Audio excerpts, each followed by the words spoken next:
again, and we are doing another tracker update today on the 12th of January, which, by the way, is my mum's birthday. Happy birthday. And it's 9 o'clock in the morning. So let's get right into it. Let's start at the end of the fleet. We have Guy who dove into the no-go zone again. So we will have an eye on that. I think that just happened probably last night. But he's having really good conditions. Some, I would say, 15 to 20 knots of wind, following seas as well. No, not really. So the seas are coming from the southwest, and the wind is coming from the northwest. So it's not too comfortable, probably, since he will get the waves from the side. But nonetheless, he's doing really good speeds, 5.8 knots. He was a bit becalmed over the last days, but I've been really impressed by his speeds and how he's handling the boat after he slipped it again in Cape Town. And wow, if you just start imagining, if if he would have had the time and the resources to do all that before the start in Les Sables d'Olonne, he would have been really up front with the fleet. So he's doing his own race, and it's looking really good. And he's also very happy, as I can tell from the last calls I had with him and the messages we got. So moving on. We have Elliot, who is still under reduced sail and only flying with a staysail due to his broken bowsprit. But nonetheless, he's been doing really good. He's been always kind of keeping up a speed of 4 or 5 knots, which is really impressive for the circumstances that he is finding himself in. He's also having a northwesterly wind with a southwesterly sea, but everything is very moderate. It's like 15-20 knots, and the sea will be somewhat, I guess, maybe 2-3 meters, so nothing dramatic. And he's it's also quite funny. He's racing Sir Robinox Johnson with 2 or sometimes 3 reefs in the main and a staysail. And only 2 feet longer than Swahili. So that's all very interesting. But if we look into the weather forecast now and have a look at tomorrow, there will be, so that's tonight. There will be a little front coming, and bang, it will go from the northwest to the southwest and have some good 30 knots, probably 25, 30 knots, gusting 40. So that will be a bit of a intense day for him, but he saw quite a few gales now, and he knows how to handle the boat very well. And if not by now, if not even before, he's definitely an experienced sailor. And these, I would say, in their terms, little fronts are not a too big issue for him. So he's looking forward to be in Fremantle in Australia sometime next week. I think this is where Fremantle is. I have to be honest that I don't know exactly, but it should be somewhere over here. Anyway, so moving on in the fleet, we have Ian, who's really becalmed now. He was telling on the phone 2 days ago that he was clinging with his fingernails to the last bit of breeze. And here, so if we move on for the next 24 hours, okay. So our day, their night, he will be really becalmed. The wind will slightly shift to the north. And then a breeze will fill in again tomorrow. So this is exactly in 24 hours. A breeze will fill in from the north. Before then, another 24 hours. Ooh, yeah, he will get quite a breeze, huh? Yep. So there's a little front coming in, but he's well north of the center of that low. So there should be no problems. But the sea will increase. Yeah, he will get some big seas. So that's going to be interesting for Ian.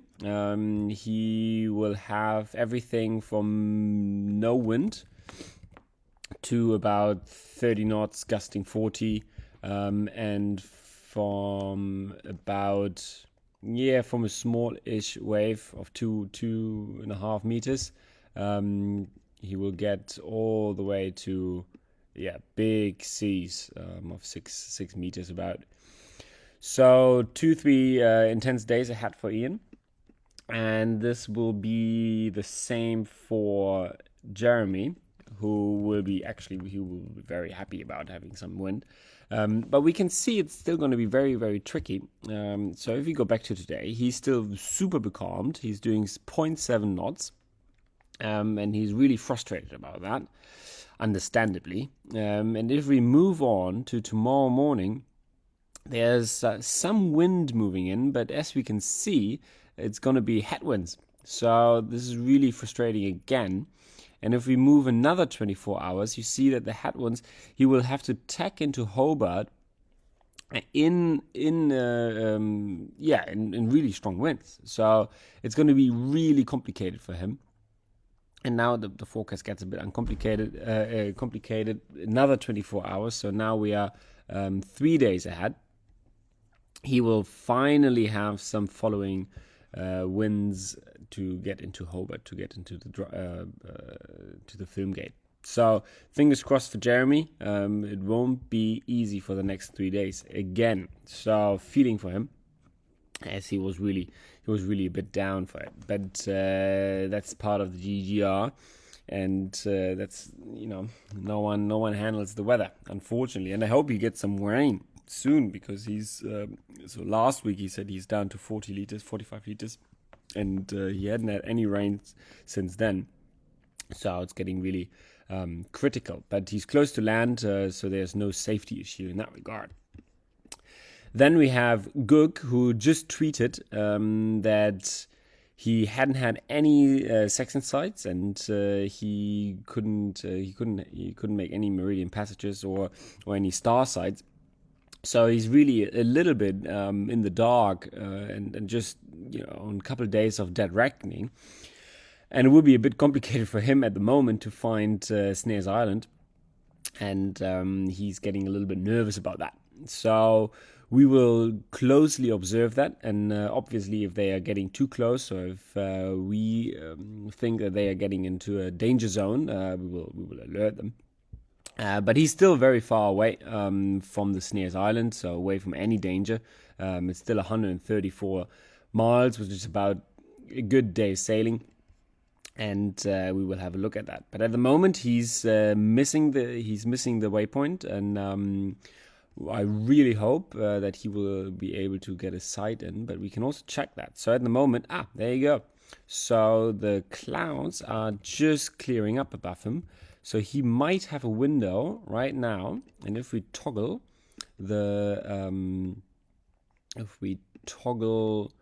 the day-night, we see that it's basically middle of the day today. So here comes the night over there, and he should be able to take a sight today. So that will give him a bit of calmness, thinking that he knows where he is, and then we will probably see a jibe with the next or the second next update, and he will be able to track through the little gate between Snares and New Zealand.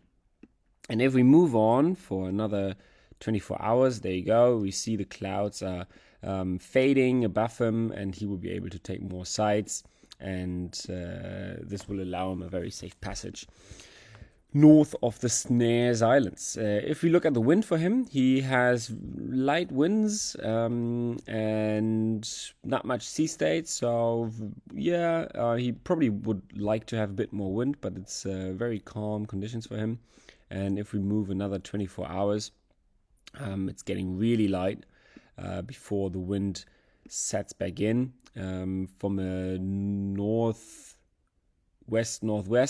So this will allow him to get north of the Snares, and then there will be the northern part of the low that is passing in the south will push him through it and above the Snares. So that's all good for him. And then we move on to our Yeah, our double fighting for second place, Kirsten and Abilish. Kirsten doing 7.2 knots at the moment, and Abilish doing 6.9 knots. They are flying. It's really, really impressive. Their speeds, since the wind has picked up again, they were really becalmed as well, and it took them a while to get past the snares and past the Bounty Islands.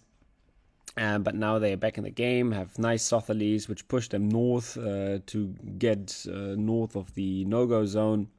So that will be easy as well. And there we go. We just had another update, 9 o'clock. 6.3, 7.1 knots, so they maintaining their speeds. If we look for another 24 hours, we see lightning winds again, and another 24 hours. Yeah, they will be, as Ian says, they will cling with their fingernails to the little breeze. So let's hope that this will get them moving and they're not getting stuck again. Seas, that's a little bit confusing there. So they have a northerly swell with a southerly breeze, so that would be a little bit uncomfortable. And you can also see in these little ridges, it must be from the wind or probably some currents as well. Let's check the currents. Yeah, it could be from the currents as well. So there's some really uncomfortable seas there. So good luck to them, and it will stay very interesting between the two. Who's making the second place? At the moment, Abilish is second. But with the time compensation, Kirsten theoretically is in the second place. But that's not up until the end of the race that we apply the time, the corrected times.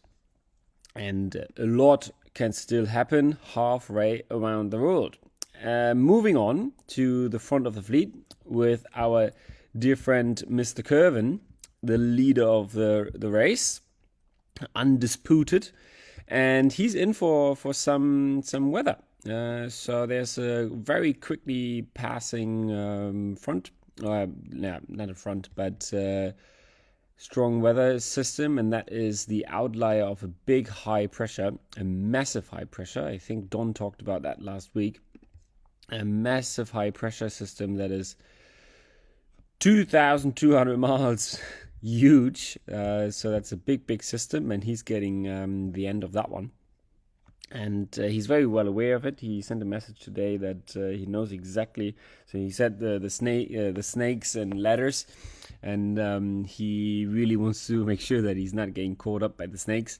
But this high is now moving quickly to the east, and he will have a little front there before then the wind is moving to the south again. So it will be bang from the north to the south, confusing seas before he then gets into the next system, which should give him a nice push into the east. And he will not run out of wind. He will be ready to weather this little this gale tonight or his evening.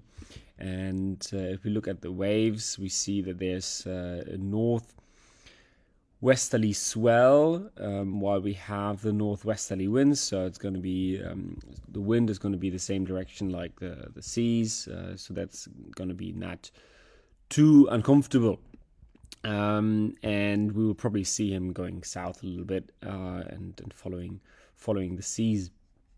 So that's about it. And Jean-Luc, I think this is where he broke his the part of his spread up, if I'm not mistaken. And we saw him going from the no-go zone up north, and now he's pondering about going to Chile. If I get the history right, because I wasn't there in 2018. And then he will decide to turn around and make a fix. So this is all very interesting, because this means that Simon is now steaming to the east. And who knows, maybe this will be a bit of an interesting finale with Jean-Luc and Simon. Still 1,600 miles, but I looked into it yesterday. or 2 days ago, and it was about 2,000 miles the distance. So this is going to be very interesting. We will see what's happening there. So that's it, and thanks a lot, and I will see you tomorrow. Bye bye.